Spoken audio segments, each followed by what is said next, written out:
बिहार के अंदर हम सब जानते हैं कि भूमि की कमी, कोई भी बड़ी इंडस्ट्री लाना है तो बिहार में भूमि मिलने में बड़ी दिक्कत आती है। एक मिस्टेक हुआ है कि आई लव मोहम्मद का जो ट्रेंड चल रहा है उसमें हमने कुछ गलत पोस्ट कर दिया था। मैंने कहा मौलवी साहब, मुझे नमक हरामों का वोट नहीं चाहिए।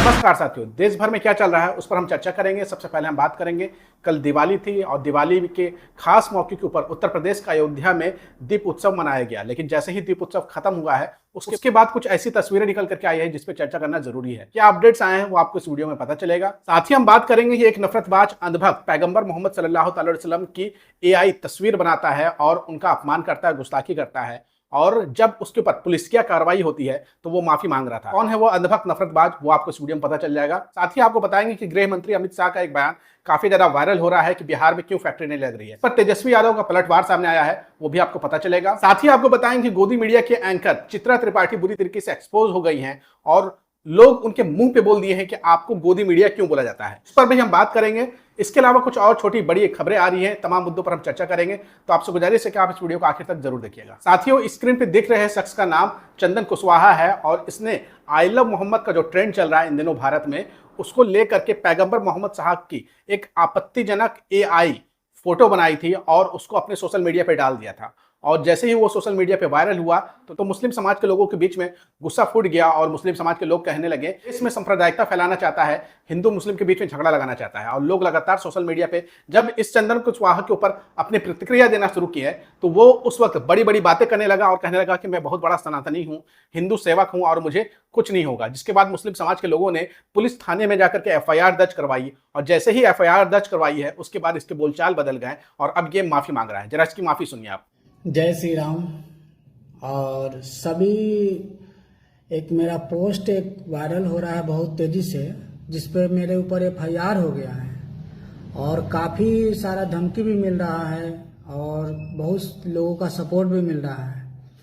उसमें हमसे एक मिस्टेक हुआ है कि आई लव मोहम्मद का जो ट्रेंड चल रहा है उसमें हमने कुछ गलत पोस्ट कर दिया था और उस पोस्ट के लिए मैं माफ़ी मांग रहा हूँ और आइंदा मैं ऐसा पोस्ट नहीं डालूँगा। बिहार पुलिस से विनती है कि आप हमें माफ़ कीजिए और मैं काफ़ी परेशान हूँ और इस बात को लेकर, और जो भी भाई को इस बात से ठेस पहुँचा है उससे भी माफ़ी मांग रहा हूँ। मैं बहुत ज़्यादा टेंशन में हूँ भाई और मुझे बहुत परेशानी है और सभी लोग मुझे ट्रोल कर रहे हैं और काफ़ी धमकी आ रहा है, सर तन से जुदा कर देंगे और तुम्हें 7 दिन के अंदर में ये कर देंगे वो कर देंगे, बहुत सारा धमकी आ रहा है। तुम्हें 7 दिन में चाहेंगे तो मैं तुम्हें सर तन से जुदा कर देंगे, बहुत सारा मैसेज फ़ोन आ रहा है। तो मैं माफ़ी चाहता हूँ भाई, ऐसा गलती दोबारा हमसे होगा नहीं और मैं आप लोगों से माफी चाहता हूं। सुना आपने इस चंदन कुशवाहा को, इसकी अकल ठिकाने आ गई जैसे ही इसके ऊपर एफआईआर दर्ज की गई है और अब इसको डर लग रहा है कि कहीं इसे पुलिस उठा करके सलाखों के पीछे में न डाल दे, इसलिए ये अब माफी मांगने का नौटंकी कर रहा है और इसकी माफी में भी घमंड देखा जा सकता है। ये माफी सिर्फ इसलिए मांग रहा है ताकि कानूनी कार्रवाई से बच सके। वहीं कल दिवाली का त्यौहार था और देश भर में दिवाली मनाई गई, लेकिन खास बात यह रही कि उत्तर प्रदेश के अयोध्या में 26 लाख दिए जलाए गए दीपोत्सव के नाम पर और वहां भव्य कार्यक्रम किया गया। लेकिन जैसे ही दीपोत्सव का कार्यक्रम खत्म होता है उसके बाद इस देश की गरीबों की सच्चाई सामने आती है कि गरीब बड़ी संख्या में उसी दीपोत्सव में जलाए गए दीपक का तेल इकट्ठा करते हैं और अपने घर ले जाते हैं। ये वीडियो भी काफ़ी ज़्यादा सोशल मीडिया पे वायरल हुआ है और लोग ये कहने पे मजबूर हो गए हैं कि देखिए इस देश में गरीबी की हालात ये हैं कि जनता जो है वो दिया का तेल निकाल निकाल करके घर ले जा रही है। जरा ये वीडियो देखिए।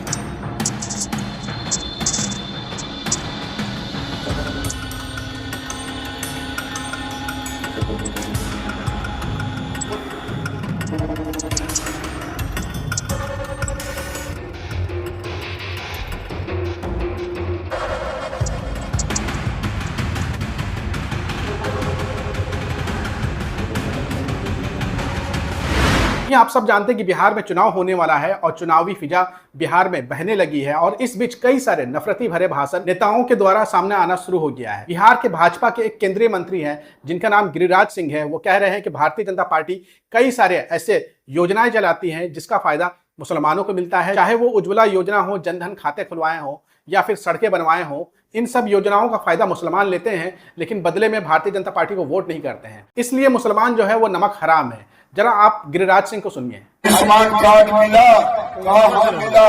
हिंदू मुसलमान हुआ, कहा नहीं हुआ। हमके लिए बड़ा अच्छा, आपने हमको वोट दिया था, कहा हाँ दिया था। हमके जरी खुदा का नाम लेके बोलिए तो कहा नहीं दिया था। हमने कहा नरेंद्र मोदी ने गाली दिया था तो नहीं, हमने गाली दिया था तो नहीं। मैंने कहा तो मेरी गलती क्या थी? जो किसी के उपकार को ना उपकार माने उसको नमक हराम क्या बोलते हैं? अरे जो किसी का उपकार ना माने उसको क्या बोलते हैं? उसको क्या बोलते हैं?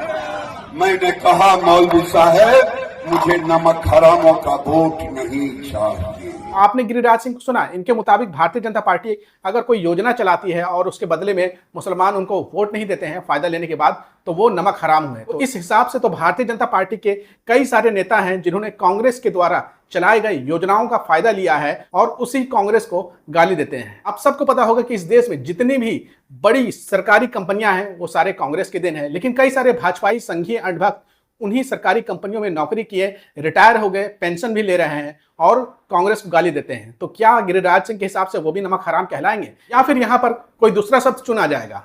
अगर गिरिराज सिंह की ही माने तो पश्चिम बंगाल में तृणमूल कांग्रेस ममता बनर्जी भी बहुत सारी योजनाएं चलाती हैं जिनका फायदा संघियों को मिलता है, भाजपाइयों को मिलता है और भाजपा को पसंद करने वालों को मिलता है। लेकिन उन्हीं योजनाओं का फायदा उठा करके भाजपाई संघी तृणमूल कांग्रेस को वोट नहीं देते हैं। तो क्या यह माना जाए कि भाजपाई संघी नमक हराम होते हैं गिरिराज सिंह के हिसाब से जो उन्होंने बयान दिया है? इसका जवाब जो है कभी भी गिरिराज सिंह नहीं दे सकते। वही बात चल पड़ी है बिहार चुनाव की, तो इस बीच अमित शाह का एक बयान सामने आया है जो काफी ज्यादा चर्चा का विषय बन गया है, जिसमें अमित शाह से सवाल पूछा कि आखिर बिहार में फैक्ट्रियां क्यों नहीं लग सकती है, जिस पर अमित शाह कहते हैं कि बिहार में जमीन उपलब्ध नहीं हो पाता है, ज्यादा जमीन नहीं है और जमीन लेने में कई सारी कठिनाइयां होती हैं, इसलिए हम यहाँ पर फैक्ट्री नहीं लगा सकते हैं। जरा सुनिए उनका बयान। बिहार के अंदर हम सब जानते हैं कि भूमि की कमी है।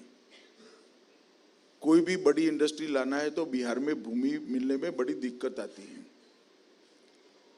इसलिए बिहार के अंदर इस प्रकार का इंडस्ट्री लाना चाहिए जिसमें भूमि की कम जरूरत हो। इसीलिए हम बिहार को देश के एआई का हब बनाना चाहते हैं, सॉफ्टवेयर इंडस्ट्री का बिहार को हब बनाना चाहते हैं। आपने अमित शाह को सुना कि आखिर बिहार में फैक्ट्री क्यों नहीं लग सकती है। उसका कारण जो है अमित शाह ये बता रहे हैं कि वहां पर जमीन नहीं मिल पाती है। इसके ऊपर करारा पलटवार किया है तेजस्वी यादव ने, और तेजस्वी यादव ने कहा है 20 साल से बिहार में सरकार चलाने के बाद भी गृह मंत्री बहाने बना रहे हैं, कह रहे हैं कि फैक्ट्री तो गुजरात में ही लगेगी लेकिन वहां लेबर बिहार का होगा, बिहारी अब इनके झांसे में नहीं आएंगे। यानी कि सीधा सीधा तेजस्वी यादव ने बड़ा हमला किया है अमित शाह के ऊपर और कहा है कि भारतीय जनता पार्टी का ये इरादा है कि बिहार के लोग जो हैं वो केवल मजदूरी करने के लिए गुजरात जाएं और वो मजदूर ही बने रहें, क्योंकि फैक्ट्रियां जो है वो बिहार में तो लगने वाला नहीं है। वहीं सोशल मीडिया पर एक बार फिर से ट्रोल होते हुए दिख रही है गोदी मीडिया की बहुत ही खूबसूरत और राष्ट्रवादी एंकर चित्रा त्रिपाठी। वो बिहार गई हुई थी और बिहार की जनता से जब बिहार के मुद्दे पूछ रही थी तो बिहार की जनता ने चित्रा त्रिपाठी के मुंह पे बोल दिया कि आप जो है गोदी मीडिया है। ये सुनते ही चित्रा त्रिपाठी बौखला गई और कहने लगी हम तो निष्पक्ष हैं, हम जो है सारे पार्टियों की बात करते हैं। जरा आप देखिए ये वीडियो। आप बहुत प्रतिष्ठित हैं और आप नामी गामी हैं, आप गोदी इंडिया के नाम से क्यों जाने जाते हैं? आप बदनाम हैं लेकिन आप जाहिर क्यों नहीं करते हैं? अब आप सर्टिफिकेट दे दिए, बस इसी का इंतजार था। दादा बैठ जाइए। क्या आपके नेता मंच पर नहीं है? क्या आपके नेता मंच पर नहीं है? क्या यहाँ पर एक तरफा कार्यक्रम हो रहा है? गलत बात। कौन बनेगा मुख्यमंत्री? क्या? एक सेकंड बैठ जाइए, आप बैठिए, आप बैठ जाइए। दादा एक सेकंड, अगर आप यहाँ पर बुलाकर अगर आप अरे सुनेंगे नहीं ना, आपकी हैसियत नहीं है, बैठ जाइए। बेटा कार्यक्रम खराब करना है, उनको कार्यक्रम खराब करना है। यहाँ पर ये किसकी पार्टी के नेता हैं? इनको क्या कार्यक्रम खराब करने के लिए बुलाया गया है? आपने ये इनको क्या कार्यक्रम खराब करने के लिए बुलाया गया है? आपने देखा कि बिहार की जनता अच्छे से सबक सिखा रही है इस बार टेलीविजन में बैठे हुए एंकर जब सड़क पे उतर रहे हैं, चाहे वो चित्रा त्रिपाठी हो, अंजना ओम कश्यप हो या फिर गोदी मीडिया का कोई और एंकर हो, जहां वो सड़कों पे जाते हैं, जनता उनकी औकात बता देती है कि आप पत्रकारिता के नाम पर केवल चाटुकारिता कर रहे हैं और आपका चेहरा जो है वो पूरी बिहार के सामने एक्सपोज हो गया है, बिहार की जनता के सामने एक्सपोज हो गया है। अब आपका कोई प्रोपेगेंडा नहीं चलेगा। साथियों, ये अब तक की कुछ अपडेट्स थी जो हमने आपके सामने रखा है। आपको हमारी खबर कैसे लगी है कमेंट करके जरूर बताइएगा और इस वीडियो को ज़्यादा से ज़्यादा शेयर करिएगा।